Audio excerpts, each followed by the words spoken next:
You are listening to The Dish on Health IT, brought to you by Point of Care Partners, a leading health IT consultancy.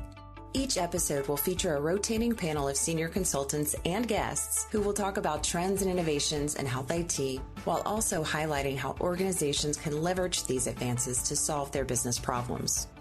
Alix Goss, Vice President and Senior Consultant with Imprado, joins our Dish on Health IT crew to take a look back at the historical policy and standards milestones, how they brought us to where we are today, and to look forward to explore why it's important for the industry to go above and beyond the mentality of just checking the box for policy adherence in order to gain a competitive advantage and achieve better patient outcomes. We hope you find today's episode helpful and that you'll share your topic ideas with us by emailing us at podcast@pocp.com.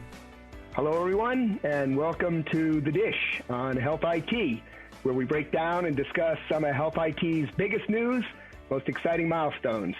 We at Point of Care Partners are Health IT consultants.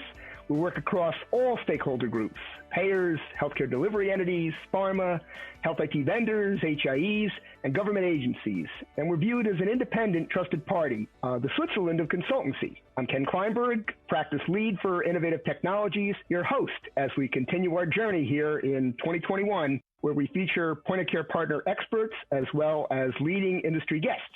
Now, for today's podcast, my co-hosts from Point of Care Partners, Jocelyn, Keegan, and Pooja, Babbrah, and I are excited to welcome today's special guest, Alix Goss, VP and Senior Consultant for Imprado, an expert in health IT standards, interoperability, government programs, payers, and more. Alix has worn many hats over the years, and we're fortunate to have her here with us today. Among the key topics we'll be asking Ms. Goss about are our healthcare industry regarding health IT, how it's changed over the decades, the important role of technology, regulation, incentives, data liquidity, a lot to discuss today. But before we jump into our discussion, I'd like to have my co-hosts briefly introduce themselves and what excites them about today's podcast. Jocelyn, please go first.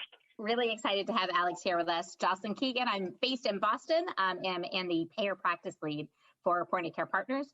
In addition, I run the Da Vinci project where Alix is part of our core PMO team. The reason I'm really excited to have her join us today is when we started our journey on Da Vinci about 3.5 years ago now, which is kind of crazy. Linnell James came to me when we were talking about how we were going to bring providers into the project, how we were going to onboard all of these members as it became clear we were going to get way bigger, way faster than we expected. And he said, we have to have Alix Goss at the table. She knows how to do this, and she knows all the people. So I'm really excited about our conversation. Our prep session was pretty entertaining. See how well we can do it, not interrupting each other as we fall over each other to answer questions, but really excited to hear Alix's insights. And I think that, there's very few people, I think, is well positioned to talk about a broad swath of activities in the world that we're seeing with the acceleration underway as we really finally move, I think, to what is that semantic interoperability we've been chasing and really leverage, the technology available to get through the business transformation. And Alix is our people. I think that she is pragmatist at heart and understands what it means to operationalize things. So looking forward to hear what she has to say. Great. Pooja? Yeah, thanks, Ken. Pooja Babbrah. I'm the PBM practice lead for Point of Care Partners, and I'm actually really excited to have Alix here. I don't work as closely with Alix as Jocelyn does, but I've kind of followed her work and contribution to the health IT industry over the past few years. And just a couple years ago, I remember having dinner with Alix and the Da Vinci crew at HIMSS, and I was just really impressed with all of the kind of industry background and knowledge she had. So I'm really excited for her to share with our community kind of, where, what's been happening, where she's been, and kind of what's next for interoperability. So really excited to have Alix here today. Okay, great. Now let's greet our guest, Alix Goss. Welcome to The Dish on Health IT, and thanks for taking some time to talk to us. How about we start with having you more fully introduce yourself, tell us a little bit about your background, your early days with payers. Well, thank you, Ken and Jocelyn and Pooja. It's really great to be here today. It's an honor. I love collaborating with the Point of Care Partners team. You're a smart group of folks who really are trying to move the industry along and create a better culture around use of standards and how to operationalize them to really achieve the kind of value that we want to see in healthcare and the quality outcomes that we all hope to attain. So let me give you a little bit of background about myself. Believe it or not, I've been doing this for over 30 years. In the very late 80s, I entered the workforce fresh out of college with a degree in in public administration with a focus on labor relations. And it's served me well over the years because a lot of the work that I've been doing is really around consensus building. And I was really fortunate to start out my career with as a handful of one of management trainees at a major blue, now known as Highmark. And I worked in their government line of business. And building on the soup to nuts view, the program provided me, really helped me cut my teeth in operations management and Medicare Part B appeals. This leapfrogged me into some internal consulting roles, working on initiatives to attain efficiencies through workflow and technology changes while advancing compliance with federal rules. Along the way, I discovered my aptitude for bridging operations, technical and compliance spheres, as well as the facilitation of consensus with lions, tigers, and bears. As a part of my internal staffing consulting role, I supported different operational areas as well as large-scale conversions across the Medicare contracts. This led me into the world of EDI, including representing CMS at ASCX 12, which is, if those who follow the HIPAA line of regulations for transaction standards, develops the medical suite of transaction flows. And I started in 1999 in X12, just as the HIPAA regulations and standards were really taking firm shape. I also formed and chaired the Medicare EDI functional work group to assist in the implementation of HIPAA, as well as leading the implementation of HIPAA for the Medicare Part B division. In 2003, I pivoted out of the Highmark land and decided to take the deep dive into standards by taking a job with Washington Publishing Company, the publisher of the X12 standards. And this provided me with an opportunity to fulfill my elected leadership roles at X12 as a volunteer, like spending 75% of my time doing that leadership wrangling. And it also came along with an opportunity to be a consultant. And my main gig was managing CMS's HIPAA transactions and code set complaints. In 2006, I pivoted again, this time fully into consulting, leveraging my standards and policy expertise with a company called Payformance. So I was able to support our product team and deployments of the company's product, which was a comprehensive solution for claim settlement, EFT, and ERA. But I also worked on other various consulting opportunities, which included development of the Phase 2 eligibility operating rule development with CAQH Core, which was really interesting. Meanwhile, I also continued my X12 work, and this included developing the version 5010 and improving the state of industry collaboration among the SDOs, or Standards Development Organizations, through roles on the ANSI, American National Standards Institute, Informatics Board, designated standards maintenance organizations, and various liaison roles within the community. So about the same time all this was going on, we were evolving our national dialogue around clinical information exchange. And I'd been doing a fair bit of that and collaborating between X12 and HL7 on this thing called attachments, and was really starting to gather a little bit more of an appreciation from my administrative financial perch of the value of that patient-provider interaction and what it meant to data streams downstream. So I took a leap and I resigned from all that I was doing on the national front, including X12, because of a unique opportunity in the Commonwealth of Pennsylvania's Governor's Office of Healthcare Reform. And it provided me the unique opportunity to establish a foundation for information exchange. Keep in mind, this was right before ARRA and high-tech even came about. Pennsylvania had an idea for a prescription for Pennsylvania to improve our overall healthcare system, understanding the criticality of a data ecosystem underpinning all of it. For the next 8 years, then I stewarded the Commonwealth's HIE program through various phases, including standing up an independent state agency to establish and govern the state's HIE backbone and related initiatives. And this included being the state HIT coordinator underneath the high-tech grant. During my time in state government, which I never thought I would ever go to the state government after working in pay and chase COB work in Medicare, and I thought I'd go for maybe 2 years, but I lasted more than 8. I was appointed during this time frame to the National Committee on Vital and Health Statistics as a federal advisor to the Secretary of HHS in 2011 and served my 2 maximum terms permitted. In 2016, I left state government and decided to work with prior colleagues to create a consulting arm of an existing business called Dynavet Solutions is the business, but we created Imprado, which is short for improvise, adapt, and overcome, the Marine Informal motto, which is apropos for a service-disabled veteran-owned business. So I love working with Leslie Ambrose and Dave Grinberg in the consulting arm. And like POCP, we're a specialized managerial consulting firm with deep health IT and HIE chops with some very unique experiences across payers, providers, SDOs, policy at federal and state levels. But we're really focused around the business aspects that wrap around the technology. Just a little bit about me. Well, that's incredible. Thank you. You know, as we were prepping for this podcast, you described what you saw as 3 eras of health IT, that X12 EDI HIPAA era, this high-tech, affordable care, meaningful use era, and now 21st century cures. Could you describe those eras and this progression from your perspective, how they've been different, and what are we trying to achieve? Really interesting. Let me start with what we're trying to achieve in some context about the U.S. healthcare system and the journey we've been on. For several decades, we've been trying to address improved affordability and outcomes in our healthcare system. And this includes modifying reimbursement methodologies from fee-for-service to managed care, or in today's world, value-based care, incorporating technology into care delivery and administrative processes to really coalesce the industry to work together and improve data sharing through various regulations and incentives. But there are overarching aspects to our nationwide transformation, which we've had some success at every stage, but over time collectively have had it, still have a lot of bite of the apple to take. And I think we've been looking at issues that we're trying to address, such as trust, governance, interoperable infrastructure, identity management, permitted uses, affordability, efficiency, outcomes, constant learning, but ultimately to get to a patient-centric and safe ecosystem.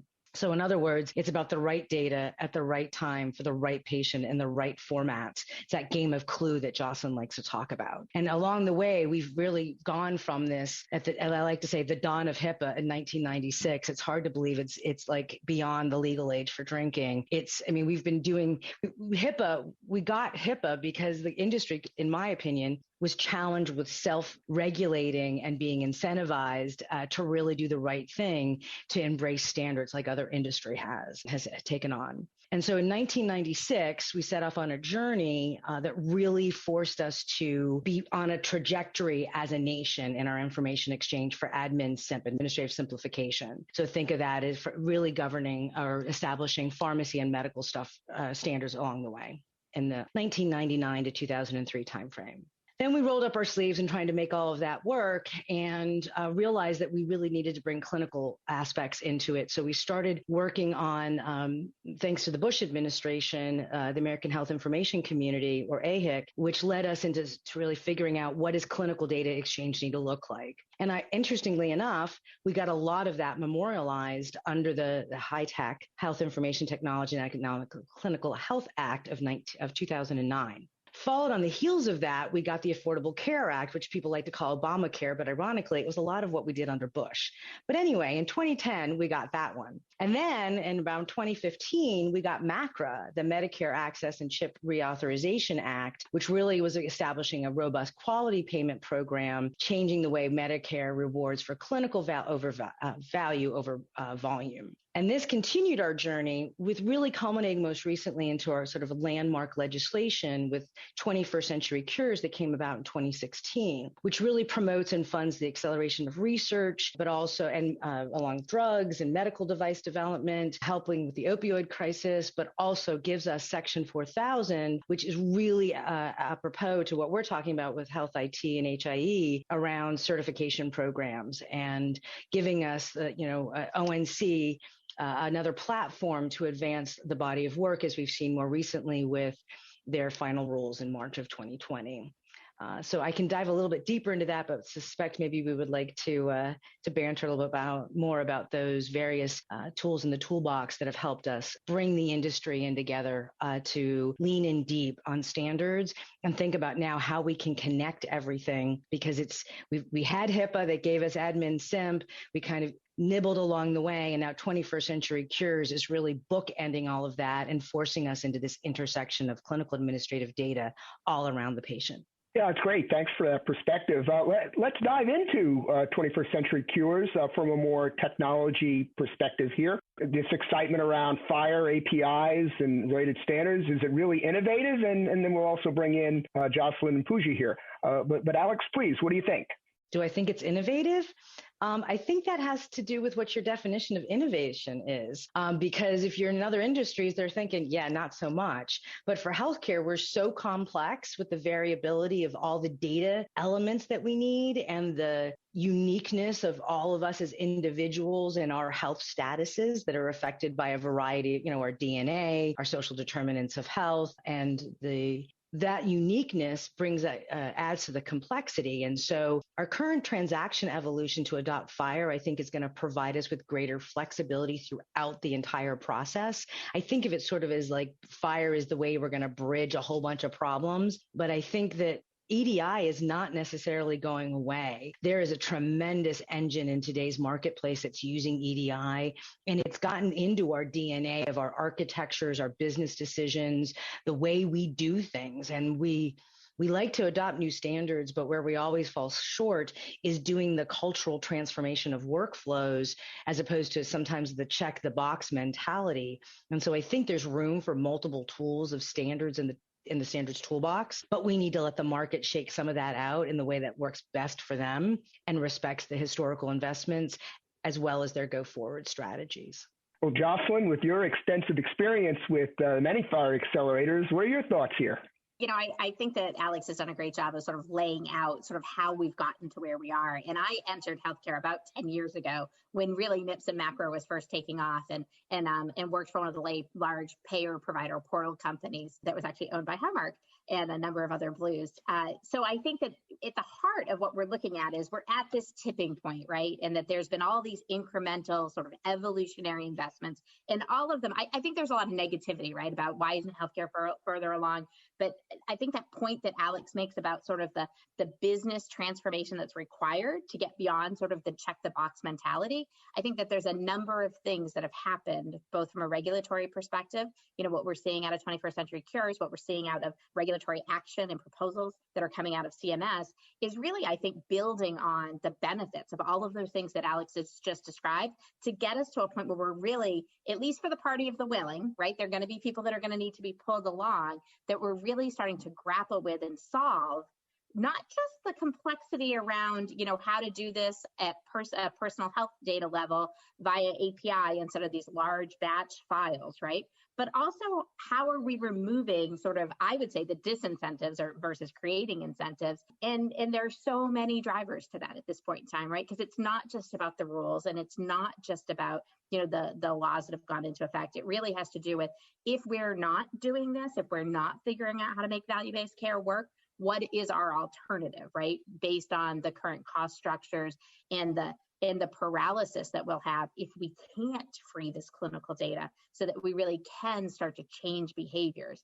And I feel like often when we make changes, and I don't think this is a healthcare specific problem, I spent the first 10 years, 15 years of my career in a different industry, that we often think that there's this magical big bang event that happens, right? But what you've just heard Alix describe is really this shifting, and maybe not as fast as everybody wants it to do, but there were so many factors, not just technology, in the way of that shifting happening, that what we've seen is sort of the compacted, movement from a policy perspective from our federal friends, right? In addition to the industry grappling with the cost structures and the delays and the challenges that we have in current U.S. healthcare, really coming together at this moment for us to really get to, I think, that level of interoperability and the potential. And now the question is, and I think that this is where all of us as sort of being fellow pragmatists understand is, what is the thing that is going to push people, right, over that precipice?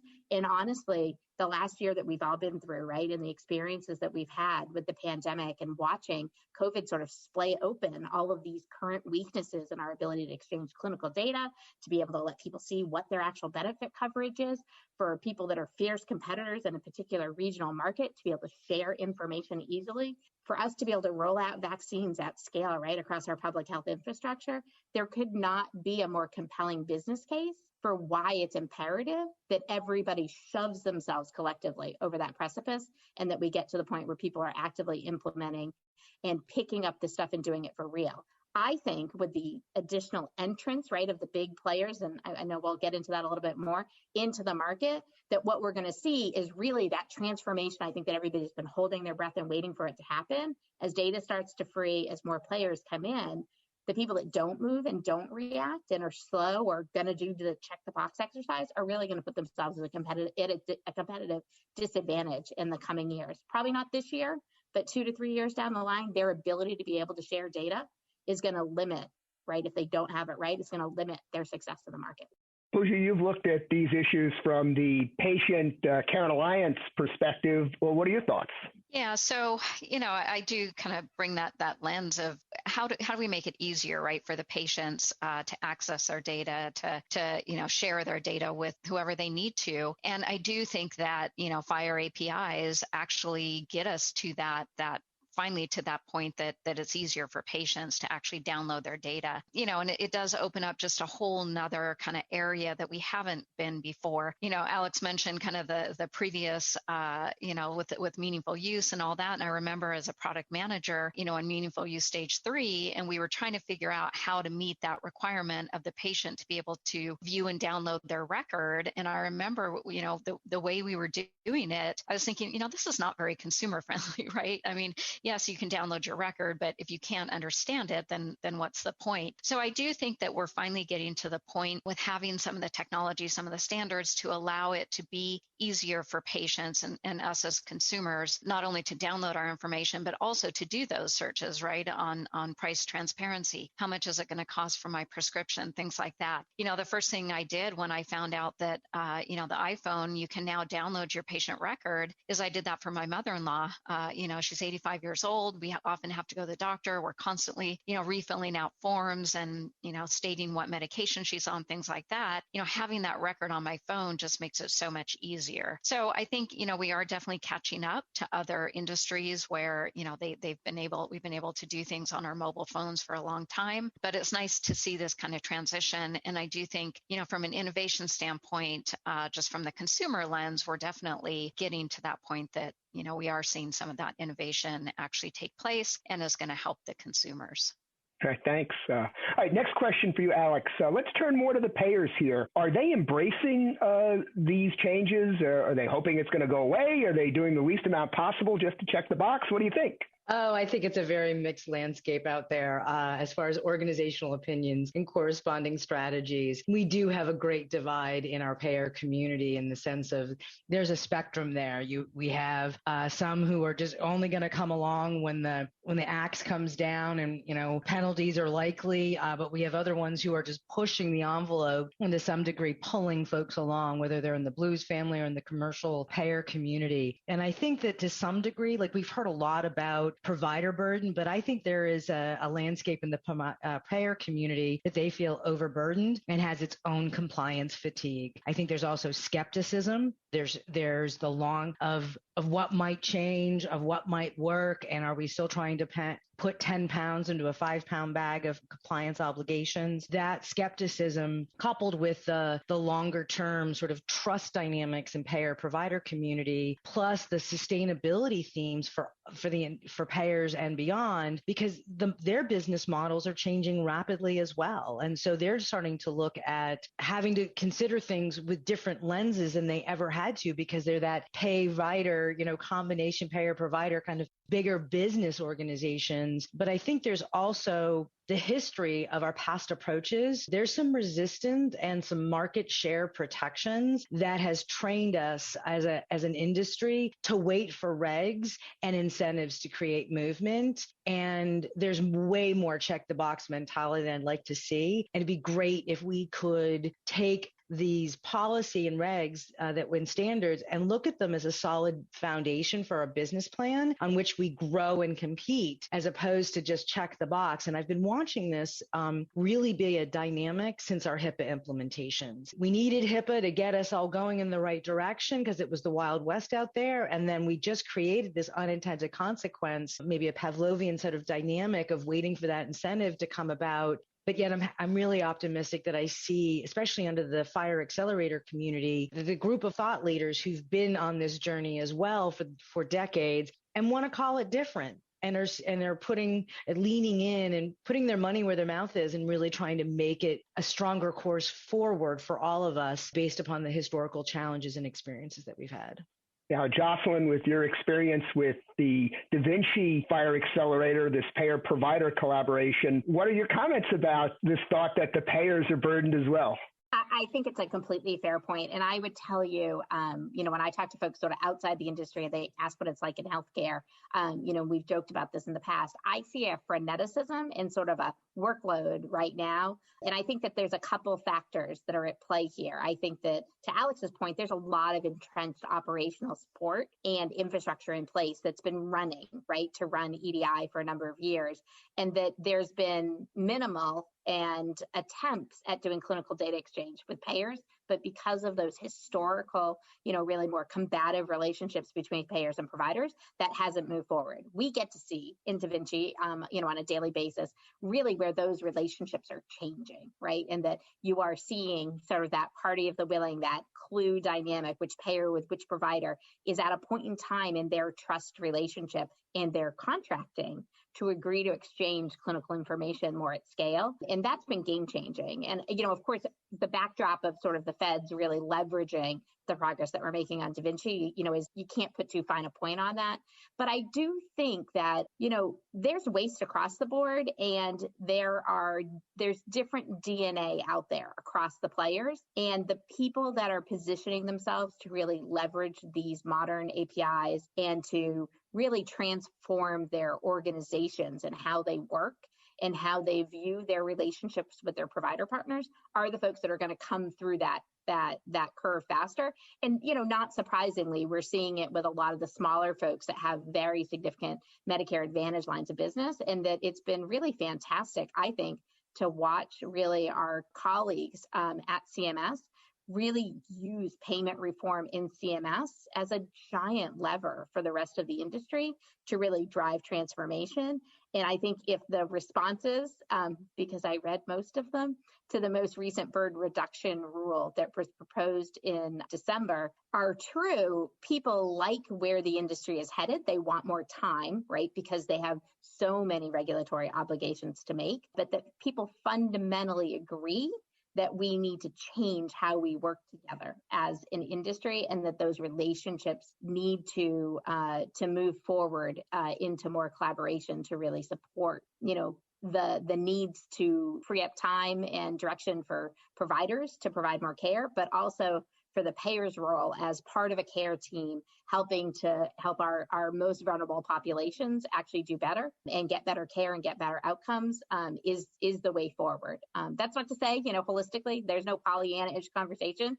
There's still healthy skepticism, I think, probably amongst the four of us sitting on this call today. But I think that we can see points of light of where people are really driving what the future is going to look like.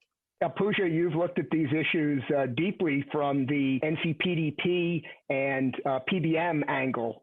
Comments here or questions for Alix?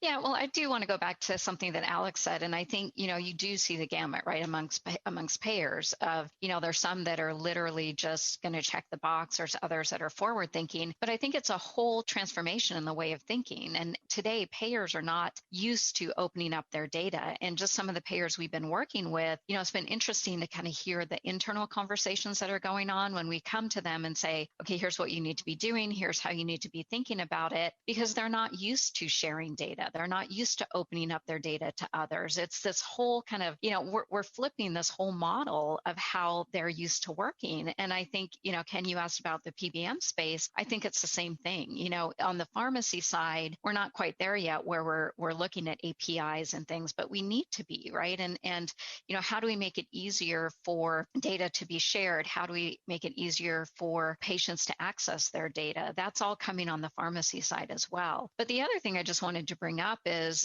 there's so many kind of things in place today from interoperability and patient access standpoint that payers are having to meet. And then you bring in, we also have this price transparency thing that's coming down the road, right? 1/1/2022, payers have to have, in order to meet the CMS regulation, they have to have the ability to, share their negotiated rates and things like that. We saw it on the hospital side that one literally people are just checking the box. And I have a feeling that's going to happen on the payer side. as well, just because everyone is in this rush to kind of meet what's in place today for patient access and interoperability, that all the price transparency stuff just kind of gets left behind. I mean, there's been, articles out there showing what hospitals are doing to meet the 1121 rule, which went into place last month, and they're literally just taking their charge master and putting it out on a website. That to me is not getting to where we need to be in order of sharing data. But on the other hand, to both Alix and Jocelyn's point, there is this burden on the payers. There is this burden on the hospitals to kind of meet all these, rules, these regulations all of a sudden. So something is going to have to, at some point you do have to just check the box on some things. But I think the point is we got to get people thinking outside of that, checking the box. What is it, where can they focus? What are the specific use cases that they could be looking at to give them a market advantage, to make it easier for their members, to make it easier for consumers? And I think that's where people need to be kind of paying attention. I think Pooja brings up a really good point that we're not just transforming standards. We're transforming culture. Change management at the payer, the provider, the patient. It's how does a citizen start, or a possible patient even think about doing their homework and their research? How do they become informed? So we have an educational foundation, of using technology, of interpreting information, of doing collaboration with your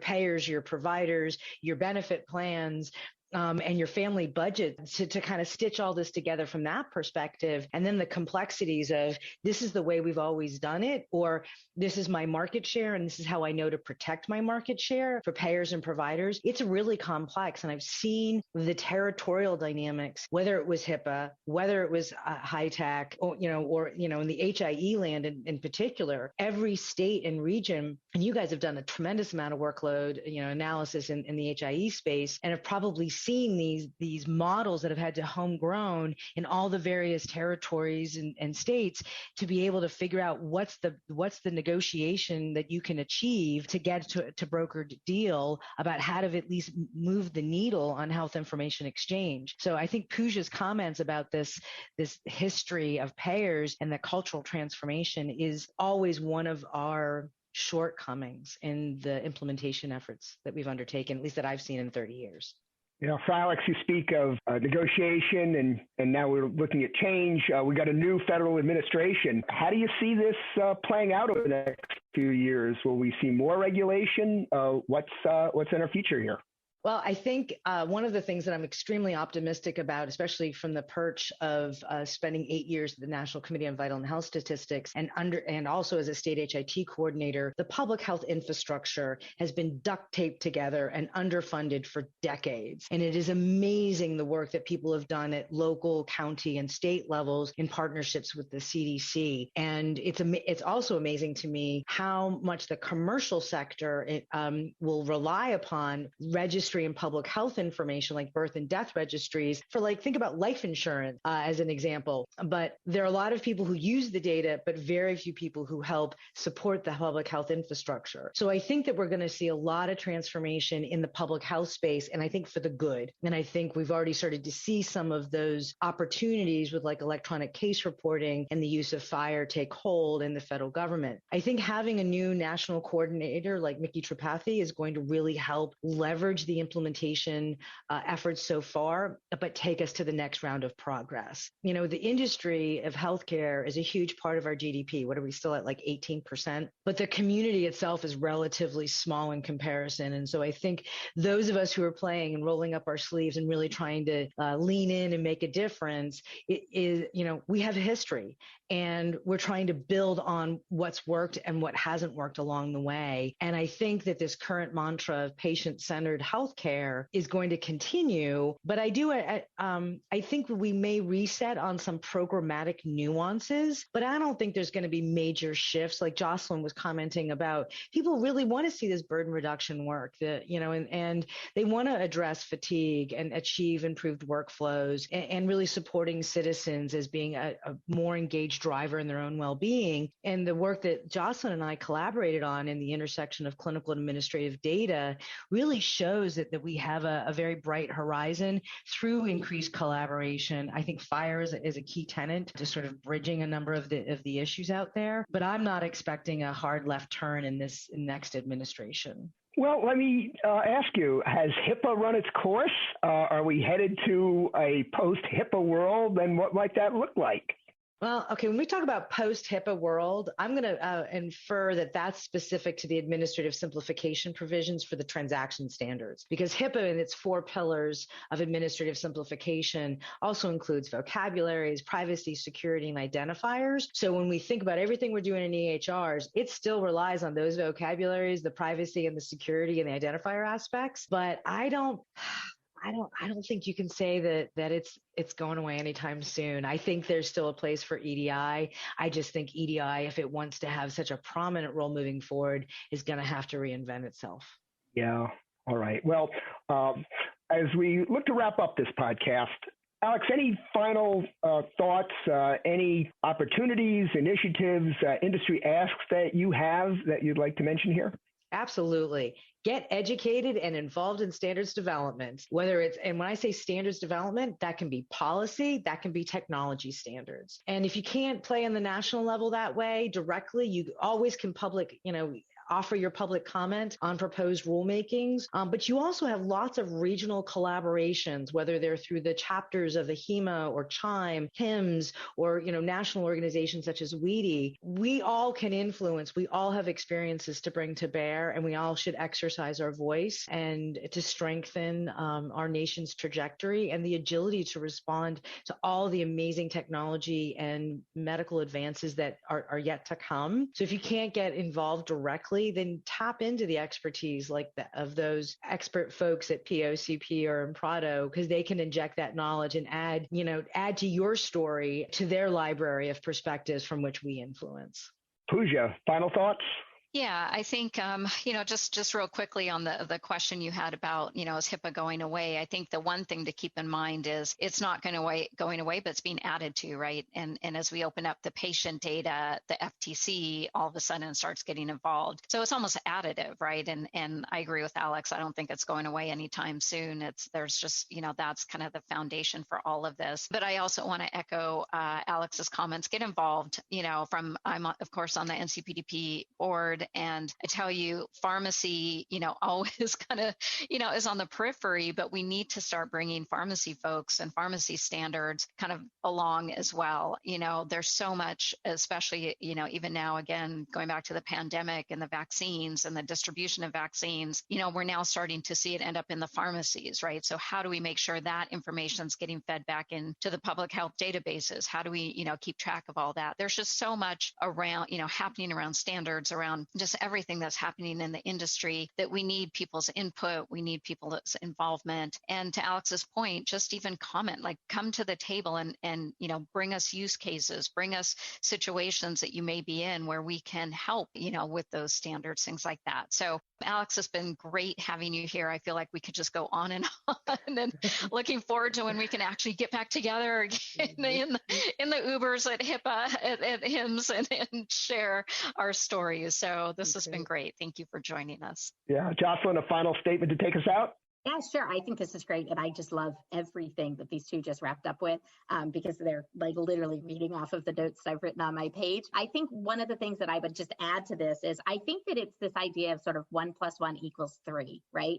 And I think that as we look at the existing EDI infrastructure, the existing roles and endpoints that are out there, this idea of adding the patient to the mix, I think is going to get us to that really sort of revolution of being able to make things shoppable, about making things in real time, leveraging these standards, but they're going to be additive and fill the gaps on what's missing today, and eventually potentially replace or reduce the reliance on maybe some of the older technologies. I think that's critically important. And when we think about getting involved, I think there's a whole spectrum of how you can get engaged. I think that letters do matter. I think that phone calls do matter. I think almost even more so that if you're not the person who's in an org that can send somebody to a standards organization, being updated enough and versant enough about where things are headed so that you can be asking your vendors and your partners where they are on using these standards, if you can become an implementer, you can pick up some of these emerging standards and use them. There is a place for everyone at the table for wherever you are in your own journey. And this really is the fun stuff, right? I believe that we are in an industry in massive transformation, and that doesn't happen very often over the course of a career. So if you can figure out how to get engaged, there's plenty of opportunities. You just have to figure out which use case is most important to me in my current business and the situation that I am with my training partners to figure out where to get started. Awesome. Thanks, Ken. Thanks, Alix. Thanks, Pooja. Yeah, you mentioned bringing people to the table. I guess that matches to our theme of the dish. So I want to thank my co-hosts, Pooja Babbrah and Jocelyn Keegan, and especially to thank our distinguished guest, Alix Goss of Imprado. And thanks to our audience for listening to this edition of Point of Care Partners, The Dish on Health IT. Please follow us on Apple Podcasts, Spotify, or really whatever platform you use to pick up your podcasts. And if you prefer, you can also watch our podcasts on the video channel on the POCP website. And remember, Health IT is a dish best served hot. Is it a challenge to stay on top of interoperability regulations and the flurry of activity with fire accelerators? Email us at interopoutlook@pocp.com to learn more about our new Interoperability Outlook subscription monitoring service.